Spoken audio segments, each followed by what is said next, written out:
Nos encanta mirar la parte divina de Jesús, olvidando que fue 100% divino, pero 100% humano. ¿Por qué creo que enfatizamos más esa parte? Porque es nuestro Salvador. ¿Cómo vamos a hablar de las cosas terrenales de nuestro Salvador? Es más, a veces consideramos que son poco dignas de un Salvador y por eso enfatizamos más los milagros, las maravillas, las señales y todo eso. Pero nos cuesta un poco aceptar que Él fue tan humano como tú, tan humano como yo.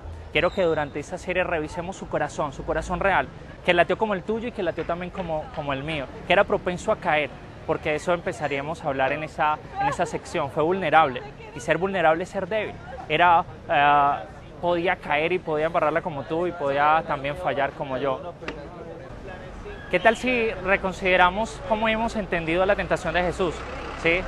Los evangelios nos hablan de que Él fue al desierto y que allí fue tentado, pero realmente esa tentación es como la entendemos. Entendemos que vino el diablo, Satanás, y que tentó a Jesús después de 40 días de ayuno, pero realmente, tal como lo dice el pasaje, así debemos entenderlo.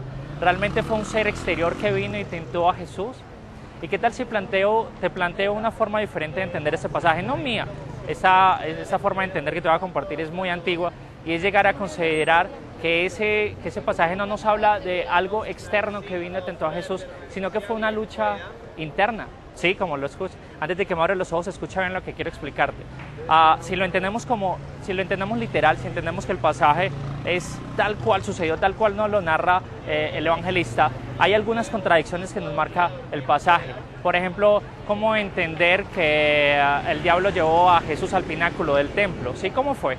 Si Jesús era tangible, era 100% humano, teletransportación no hubiera podido ser. Si hubiera sido llevado al pináculo, todo el mundo se hubiera dado cuenta y se hubiera hecho famoso antes de empezar su ministerio, lo cual es una contradicción.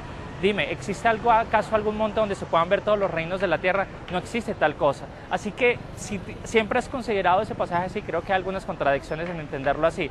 Sería cuestionable esa manera.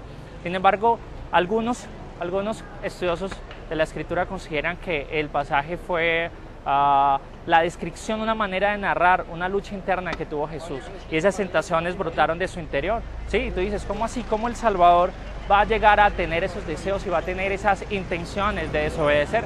Pues tan fácil como lo que dice Santiago. Santiago dice que todas las tentaciones vienen de adentro de cada ser humano. Ninguno puede decir que es tentado de afuera.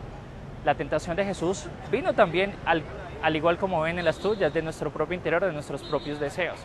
¿Qué tal esa? ¿Te parece impresionante considerar eso? Déjame considerar contigo otro pasaje, otro momento de su vida. Es difícil llegar y considerar que un pasaje, como siempre lo hemos entendido, puede entenderse de otra manera. Pero ¿qué tal este? Ese fue el principio, la tentación de Jesús fue al principio de su ministerio, pero vámonos al final, cuando está a punto de acercarse en las horas de su crucifixión. Jesús está en el huerto del Getsemaní y lleva orando alrededor de 1 hora. Sí, sabemos lo que dice al final, sabemos que su oración fue diciéndole al Padre, Padre, si es posible pasa de mí esta copa, pero no se haga mi voluntad sino la tuya. Sin embargo, la oración duró 1 hora. ¿Qué estuvo pidiendo toda esa hora Jesús? No estuvo 1 hora pidiendo, Señor, me cuesta obedecer. Dice la Escritura que estaba angustiado hasta la muerte, que su sudor parecían gotas de sangre. ¿Qué nos dice ese pasaje? Que Jesús estaba luchando en su interior por obedecer o no obedecer. Él sabía lo que se venía, lo cual era muy difícil de asumir, y él no quería asumirlo. Él prefería otro camino fácil. A lo último tomó la decisión correcta, porque aunque fue tentado en todo, dice la Escritura, nunca pecó, nunca la embarró como nosotros, pero fue tentado, luchó en su interior por obedecer, por hacer lo correcto, pero hubo momentos donde quiso no hacer lo correcto, como nos lo dice ese pasaje, como nos lo dice la misma tentación. Después de 40 días, ¿tú crees que él no sintió hambre y no sintió el deseo de usar el poder que tenía, que le había sido dado para servir, de pronto para suplir una necesidad personal? Pero él sabía que no esa era la manera y por eso se abstuvo de eso. Él luchó como tú, luchó como yo. Por eso la Escritura dice que tenemos un sumo sacerdote que se compadece de nosotros, que nos entiende, que sabe lo que es luchar contra el pecado, que sabe que a veces es difícil obedecer y que a veces nos inclinamos más por tomar el camino fácil. Así que quiero que entiendas lo siguiente, porque esa verdad de que Jesús fue vulnerable, de que Jesús fue débil y fue propenso a caer, solo que nunca pecó, solo que nunca falló, nunca tomó el camino más fácil, sino que siempre luchó por hacer lo correcto. Nos dice el escritor de Hebreos al final del capítulo 4 que ese Salvador se atravesó el cielo para ahora ser un sumo sacerdote, uno que nos entiende, uno que intercede por nosotros delante del Padre y que dice que puede entendernos en nuestras debilidades, porque Él las sufrió, porque Él las entendió y ahora intercede por nosotros, y por eso el escritor de Hebreos nos invita a entrar confiadamente al trono de la gracia. Es eso lo que quiero sembrar en tu corazón. Escucha, si tenemos un Salvador que nos entiende, que sabe que es difícil luchar contra el pecado, que a veces nos cuesta obedecer o desobedecer, entonces ese Salvador nos invita a entrar ante la presencia de Dios confiados, tranquilos. Así que no tienes por qué estar luchando con culpas, con cargas que a veces nos ponen encima.